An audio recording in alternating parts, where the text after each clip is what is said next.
Now we are going to introduce the factors that affect the rate of a reaction. Before introduce the factors, here shows a collision theory to explain how a reaction starts between two reactant particles.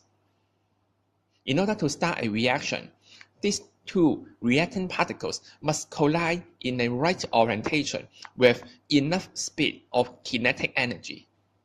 And for those collisions that can lead to a reaction, we call them effective collision. That means if we can increase the number of effective collision, we can increase the reaction rate. Here shows an animation. The red molecule and blue molecule collide each other at a suitable speed and orientation to form products. However, if the speed of red molecule or blue molecule is too slow, then they will not start a reaction, even undergo collision. They will just repel each other.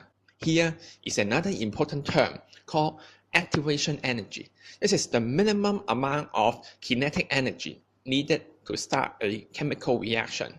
That's why if two particles they collide with not enough speed, they cannot start a reaction because they cannot fulfill the activation energy.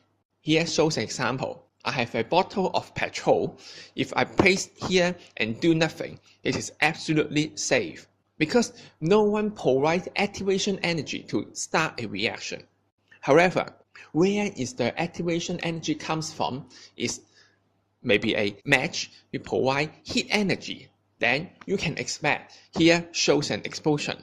If we interpret this experiment with energy profile, here shows for the reactant we have petrol. For the product is the carbon dioxide water, which means it's an explosion. Now, before a reactant explodes, they must have activation energy first. The activation energy can bring the reactant to a state called transition state, which has the highest potential energy. Of course, if no one provides a heat energy, then nothing goes on because no product is formed. However, if we have a heat source, for example match, the match can provide enough activation energy for the petrol to move to the transition state and then come to the product. And that's why we will result in an explosion. We have four factors affecting the reaction rate. The first one is concentration. It is easy to understand. For those reactants with higher concentration, they must have higher collision frequency because the chance of they meet each other get higher and result in more effective collision. In this video, first of all, you can see the blue molecule collide with the red one, but the reaction condition is not enough to start a reaction. If we increase the concentration, then the blue molecule can collide with more and more red molecule and wait for the suitable condition to start the reaction. The second one is temperature. Temperature is a bit difficult to understand. So you can see in the video, on the left hand side, the box is in room condition, but on the right hand side, it is a higher temperature. You can conclude that in higher temperature, the particle will move faster, and that's why we have more collision and the particle's average velocity also increase. That means more particles can have the activation energy to start a reaction. Here shows if we increase the temperature, of course, the particle will move faster, or we can say the average speed increase.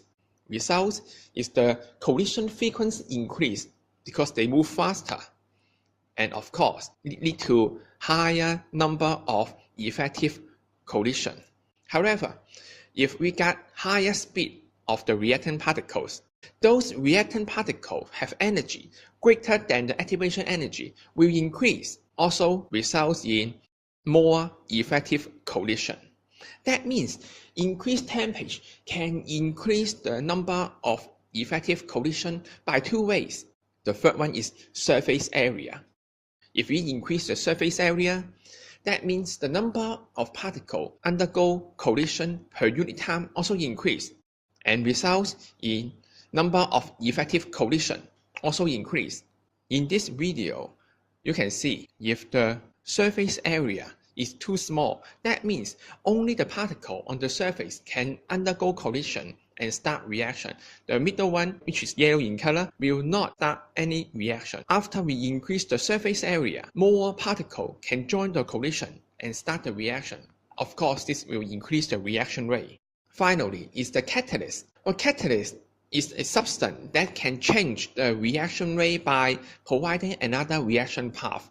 Here, we use the energy profile again to explain. This is the normal profile for the reaction without catalyst. However, if we got a catalyst, that means we got an intermediate, which is a little bit below the transition state. And here, the red line shows this is the activation energy with the catalyst. So you can see, because we have intermediate, so the activation energy we need is much smaller than that without catalyst.